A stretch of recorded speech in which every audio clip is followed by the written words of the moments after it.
Welcome to today's show. My name is John. As always, you can subscribe to the podcast on Apple Podcasts, formerly known as iTunes, or follow the links to social media in the podcast show notes. So please subscribe when you're finished listening. You can also go to classicmovierev.com. Did you notice the change? To read notes, bios, and other random movie thoughts. Well, it seems like I've given up podcasting for Lent. I'm about 2 weeks behind right now, and I'm trying to make up the gap, and I will try to be more conscientious in the future, and sorry about that, and thank you for taking the time to listen.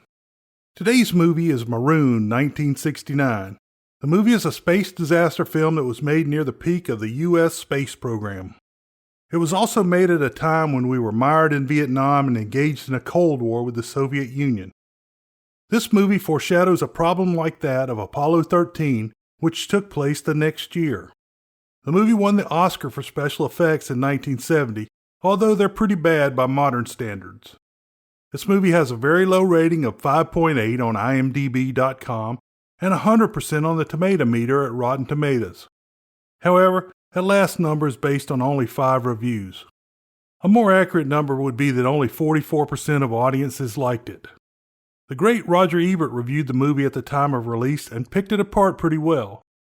He did say that, quote, "These things aside, however, Maroon worked pretty nicely as entertainment, and when I was a science fiction fan back in high school, I would have liked it a lot. The strange thing about movies like Maroon is that they get us all involved in the story, no matter how much we may pick holes in the techniques. Sure, sound doesn't travel in a vacuum, but how are those 3 guys going to get down?" Unquote. So, this movie is good entertainment, even if there's not much good acting. Actors. Right, and I'm a Shakespearean actor. John Forsythe played the president, codename Olympus. Forsythe was first covered in episode 96, Scrooge, 1988. David Jansen played Ted Dougherty, a troubleshooting astronaut. Jansen was first covered in episode 11, The Green Berets, 1968. James Franciscus played Clayton Stone, one of the trapped astronauts. Franciscus was covered in episode 119, Beneath the Planet of the Apes, 1970. Gregory Peck played the head of NASA, Charles Keith. Gregory Peck is such a towering actor, it's hard to believe he only had 59 acting credits. With so few films, it is truly amazing that he could leave such a mark on American cinema. Peck was born in La Jolla, California in 1916. Peck was such a great actor, I always assumed he was British, and was shocked when the aging actor described himself as a surfer guy. Peck graduated from San Diego High School in 1934 before attending the University of California at Berkeley, graduating in 1939. Peck next studied at the Neighborhood Playhouse and was on Broadway by 1942. A college back injury kept him out of World War II. A couple of years later, he was in Hollywood and making his first film, Days of Glory, 1944, but it's basically unwatchable. For his next film, The Keys to the Kingdom, 1944, he was nominated for an Oscar. For the Alfred Hitchcock-directed Spellbound, 1945, Peck was again nominated for an Oscar. Peck was in great westerns such as Duel in the Sun, 1946, Yellow Sky, 1948, The Gunfighter, 1950, The Big Country, 1959, and McKenna's Gold, 1969. He turned down High Noon 1950 because he thought this anti-HUAC film was too close to The Gunfighter 1950. But he made his most significant impact in intense dramas like Gentleman's Agreement 1947, which deals with anti-Semitism, and the utterly incredible 12 O'Clock High 1949, a war movie that dealt with stress and PTSD. Peck was incredible in costume dramas like Captain Horatio Hornblower, RN 1951, and David and Bathsheba 1951. He worked with the great leading ladies like Ava Gardner in The Snows of Kilimanjaro 1952, and Audrey Hepburn in her first film, Roman Holiday 1953. He finally got to play an evil guy in Moby Dick 1956. This was followed by an excellent performance in The Man in the Gray Flannel Suit 1956, and a film with Lauren Bacall, Designing Women 1957, around the time her husband and his friend, Humphrey Bogart, was dying. A lifelong liberal and anti-war activist, he made 3 anti-war films, although many people fail to recognize them as such. These films are On the Beach, 1959, about a submarine in an irradiated world, Porkchop Hill, 1959, which question why soldiers need to die, and The Guns of Navarone, 1961. Peck said he was exceedingly disappointed that people failed to recognize this last film as anti-war. He played a peaceful man whose family was terrorized by a convict played by Robert Mitchum in Cape Fear, 1962, and appeared in the Cape Fear 1991 remake. But arguably, I would say besides 12 O'Clock High, 1949, Peck's greatest role was as lawyer Atticus Finch in To Kill a Mockingbird, 1962. This was also Robert Duvall's first role as he played Boo Radley. Peck's later roles were done for money and they weren't always the greatest films, but Peck brought something to them. These films include Maroon, 1969, where he is a NASA flight director, and he was torn between doing the right thing and doing the politically savvy thing.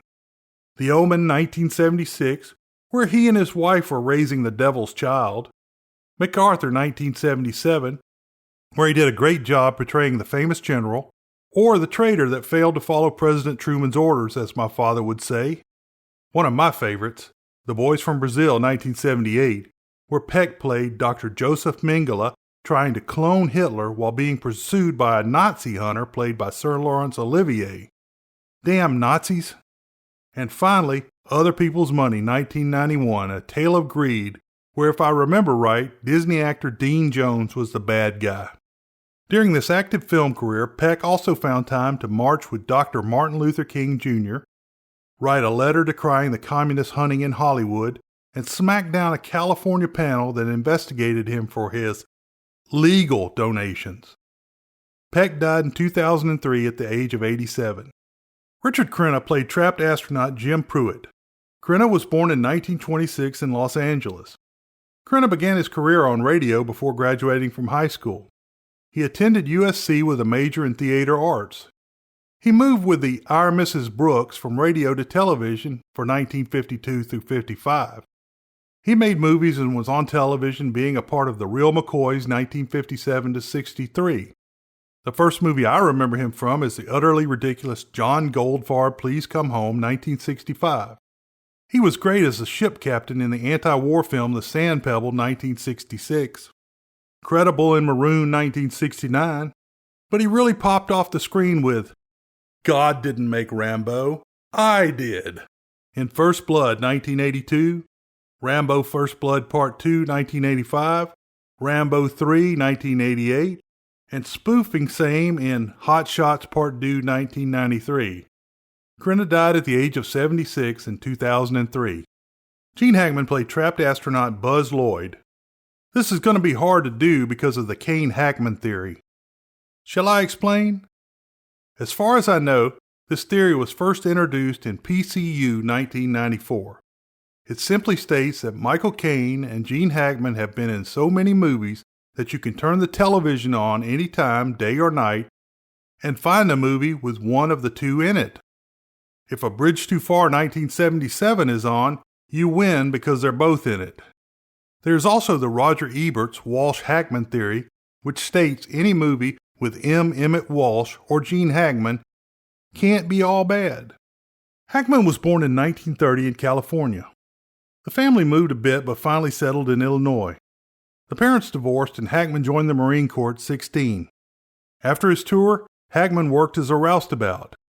Finally, he used his GI Bill of Rights to study journalism at the University of Illinois. At the age of 30, he decided he wanted to be an actor and enrolled in the Pasadena Playhouse. Hackman worked in New York theater and summer stock until he made it on Broadway in 1964. Hackman's movie career began with a small uncredited role in Mad Dog Call, 1961, but his portrayal of Buck Barrow in Bonnie and Clyde, 1967, made him a star. He did well in Maroon, 1969, but had another breakout role as the determined detective in The French Connection, 1971. Hackman also appeared in the less well-done sequel, French Connection 2, 1975.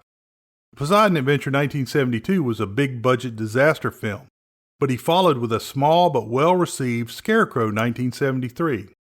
He showed his comedy side playing the hermit in the horror spoof Young Frankenstein 1974. In what is probably my favorite scene, In My Favorite Movie, Hackman plays Major General Stanislav Sosabowski in A Bridge Too Far, 1977. This was followed by his role as Lex Luthor in Superman, 1978. He reprised the role in Superman 2, 1980, and Superman 4, The Quest for Peace, 1987. Somehow, Hackman even made it in as the voice of God in Two of a Kind, 1983, with John Travolta and Olivia Newton-John. In the second wave of Bring 'Em Home Alive movies, Hackman played a man leading a group to recover his POW son from Vietnam in Uncommon Valor, 1983. 5 years later, he played a downed pilot in Vietnam, using golf courses to send coded rescue messages in Bat 21, 1988. Hackman was terrific in Hoosiers 1986 as a coach given a second chance. He was intense as the heavy in No Way Out 1987 and was very good in the highly fictionalized Mississippi Burning 1988 as an FBI agent. In The Unforgiven 1992, he greatly played a sheriff that didn't deserve to die. Playing Brigadier General George Crook, a.k.a. Nantan Lupin, Grey Wolf, in Geronimo, an American Legend 1993, and was a sleazy mafia lawyer in The Firm 1993. Hackman was hilarious in Get Shorty 1995 as a Hollywood producer trying to play tough with the mob. He played pure evil in The Quick and the Dead 1995, voiced, I assume, an evil ant, General Mandible in Ants 1998, was totally believable as the coach in The Replacements 2000, was creepy and nasty in Under Suspicion 2000, drove the action in The Mexican 2001, and sadly, his last movie was Welcome to Mooseport 2004. Hackman is still alive. Lee Grant played Celia Pruitt, astronaut wife. Grant was born in 1926 in New York City. I'm walking here! I'm walking here! Grant first went on stage at 4 years old when she performed at the Metropolitan Opera.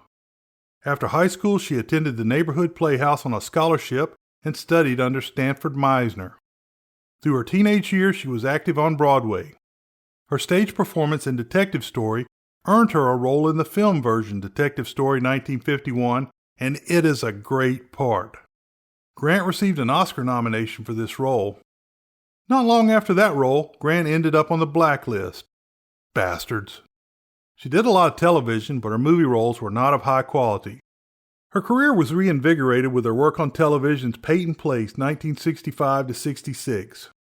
She played a strong character in The Heat of the Night 1967, was in The Valley of the Dolls 1967, Buenos Aires, Mrs. Campbell 1968, Maroon 1969, and the comedy Plaza Suite 1971.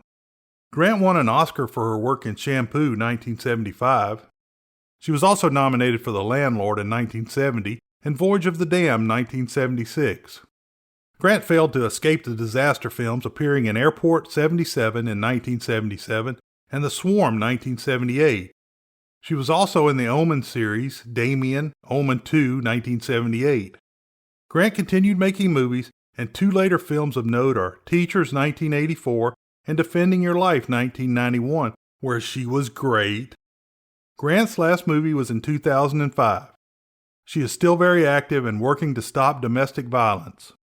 Nancy Kovac played Teresa Stone, astronaut wife. Kovac was born in Flint, Michigan in 1935. I guess that's before the government poisoned the water. She began at the University of Michigan at the age of 15 and graduated at 19. During this time, she worked as a radio DJ and won 8 beauty contests by the age of 20. Don't peak too early. She worked as one of the girls on the Jackie Gleason Show, and then moved to several other early television shows. Later, she did a lot of television work and a few movies. The most notable of her films are Strangers When We Met, 1960, Jason and the Argonauts, 1963, The Silencers, 1966, Frankie and Johnny, 1966, with Elvis, and Maroon, 1969. Her last role was in 1976, but she is still alive. Marriott Hartley played Betty Lloyd, astronaut wife. Hartley was born in Connecticut in 1940. Hartley studied with John Houseman at the Repertory Stafford and Lucille Lortel's White Barn Theater. Her first movie was Ride the High Country 1962. She worked a good bit on television. She is best known for Polaroid commercials during the 70s and 80s when she and James Garner played husband and wife. Her best known films are Marnie 1964 and Encino Man 1992. She is still alive. Story. Let me explain. No, there is too much. Let me sum up. The movie begins with scenes from outer space and a high-pitched beeping that tends to indicate trouble. The credits roll over the noise. The scene changes to ducks swimming in a pond. An Apollo Saturn V rocket is shown on the launch pad at sunup. Dang, why do they always have to do these things first thing in the morning? Mission Control is going through the procedures. A long shot of the rocket still has the secondary gantry installed. Finally, the massive rocket lights and slowly moves skywards. There are hundreds of cameras watching. Inside the rocket are 3 astronauts, Jim Pruitt, Richard Crenna, Clayton Stone, James Franciscus, and Buzz Lloyd, Gene Hackman. For some reason, they are wearing giant red helmets. The mission is codenamed Iron Man 1, and the command module makes it into orbit. They begin transmitting a television signal from the ship. Back on Earth, at the control panel, Ted Dougherty, David Jansen, is acting as the astronaut liaison. The mission of Iron Man 1 will be to dock with the Saturn V space station that is already in orbit. When the Apollo program was scrapped, they tried to use the leftover rockets as space stations. This resulted in a little falling debris in 1975, and I guess we just had a Chinese one come down this weekend. At that time, we still weren't sure of the long-term effects of zero gravity. The voice actor in the movie calls it a Saturn V instead of a Saturn V. The crew docks with the space station and begins their planned 7-month stay. One of the first experiments is an extravehicular activity with a rocket pack. Buzz takes the untethered spacewalk. Stone comes out with a camera. Watching the video on the ground after 5 months, director Charles Keith, Gregory Peck, sees the men are losing motor control, losing weight, and not sleeping. A lot of equipment on the space station is breaking down. Keith makes the decision to bring them down early. The astronauts load into the command module and undock from the space station. The countdown to retrofire, the process that brings them home, goes by, but the retros fail to fire. Iron Man, this is Houston. Iron Man, this is Houston. Do you read? Go, Houston. Do you affirm retrofire? Negative. Say again? I said we had negative retrofire. Bailey, kill it. The ground control people all jump into action. NASA tries to try again on the next orbit. And if that big baby doesn't fire this time, they're not coming back. They don't have a backup and they don't have enough fuel to make it back to the space station. Nothing happens when they try to light the retrofire. Keith is by the book and sets up an engine simulation and gets oxygen data. They look up and in the observation room, the 3 wives, Celia Pruitt, Lee Grant, Teresa Stone, Nancy Kovac, and Betty Lloyd, Marriott Hartley, are still waiting. Dougherty gives them the news that the men are stuck in orbit. The ladies take it well and decide to be, quote, good little housewives and let the men figure it out, unquote. Keith holds a press conference and is grilled by the reporters. They are screaming for blood and asking questions about the way the astronauts can die. Well, there's a rumor the men are already dead. Not true. Mr. Henry. What happens if you can't get the engine to retrofire?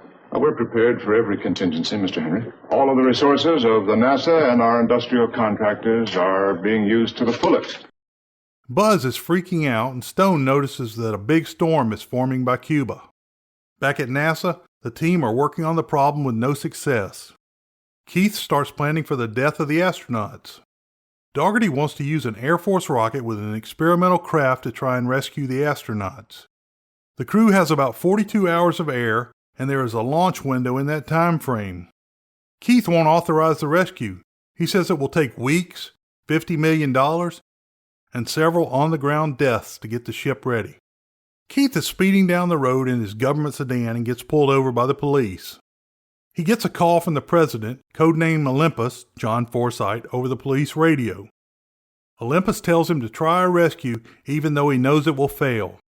Keith gets the message and he will give the go. Pruitt decides that he and Buzz are going to go EVA and fix the ship. Look, I don't want to just lay here and die.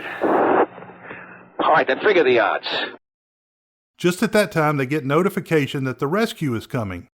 The EVA will take away 3 to 4 hours. They are told to power down the ship, lower the oxygen, and take sleeping pills. Pruitt follows the instructions. They think they have 36 hours of air in the spaceship. This movie accurately predicts the procedures used during the Apollo 13 mission. Dougherty's role is surprisingly like that of astronaut Ken Mattingly.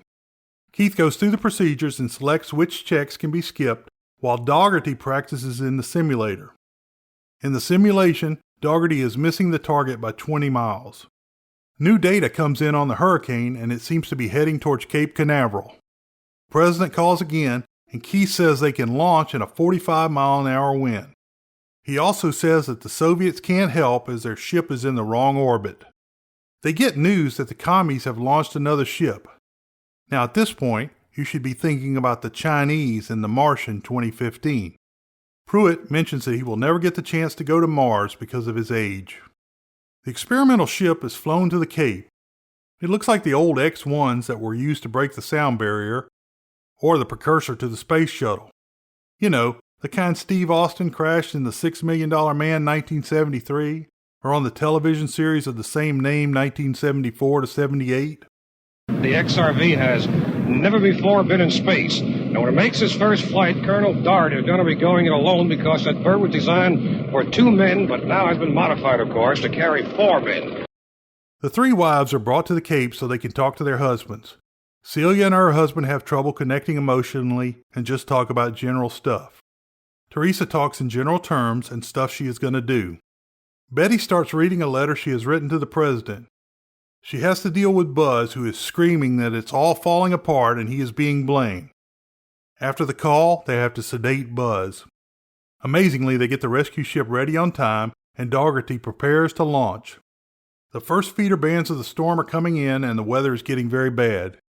Keith lets Dougherty know he was right to insist on a rescue. Damn! Keith goes into the clean area without a white hat. Keith goes back to the control room and watches the wind speed on a meter. The wives are waiting in the viewing room. Keith decides to let the wind go to 50 knots, although they were using miles per hour before. Keith makes the hard decision to abort the launch at T-minus 58 seconds when the wind hits 50 knots. T-minus